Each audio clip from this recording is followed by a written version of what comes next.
Hello viewers, কেমন আছেন আপনারা? আশা করি ভালো আছেন। আজকে আমরা দেখব বেসিক্যালি আমরা যদি কোনো ছবির ব্যাকগ্রাউন্ড রিমুভ করতে চাই তো সেটি কিভাবে খুব সহজেই সেই ছবিটির ব্যাকগ্রাউন্ড রিমুভ করা যায়। আজকে আমরা সেটি দেখব। তো এটি অনেকেই জেনে থাকতে পারেন, এটি খুবই একটি সিম্পল এবং একটি সহজ প্রক্রিয়া।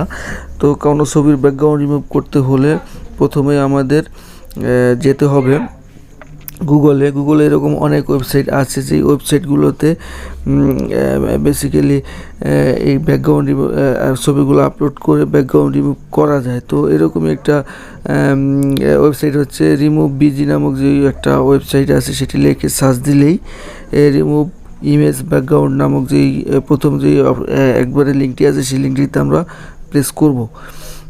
প্রেস করার পরে এখানে দেখতে পাচ্ছেন রিমুভ ইমেজ ব্যাকগ্রাউন্ড নামক যে অপশনটা আছে, এখানে দেখতে পাচ্ছেন আপলোড নামক একটি অপশন আছে। আপনি বেসিক্যালি যে ছবিটি আসলে ব্যাকগ্রাউন্ড রিমুভ করতে চান সেই ছবিটি সিম্পলি এখান থেকে টিকমার্ক করে এখানে ডানে ক্লিক করে দিলে আসলে বেসিক্যালি সেই ছবিটি আপলোড হয়ে যাবে। আপলোড হয়ে যাওয়ার পরে স্বয়ংক্রিয়ভাবে সেই ছবিটির আসলে ব্যাকগ্রাউন্ড খুব সহজেই রিমুভ হয়ে যাবে।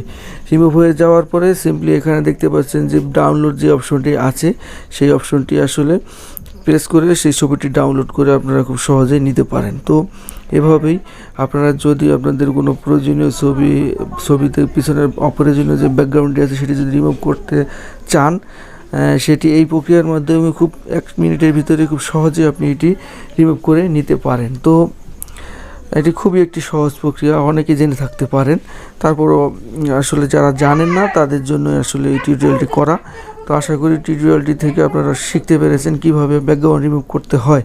তো টিউটোরিয়ালটি ভালো লেগে থাকলে অবশ্যই টিউটোরিয়ালটিতে একটি লাইক দিবেন এবং আমার চ্যানেলে যদি নতুন হয়ে থাকেন তাহলে অবশ্যই আমার চ্যানেলটি সাবস্ক্রাইব করবেন এবং আপনার গুরুত্বপূর্ণ মন্তব্য করে আমাকে উৎসাহিত করবেন। ধন্যবাদ সবাইকে।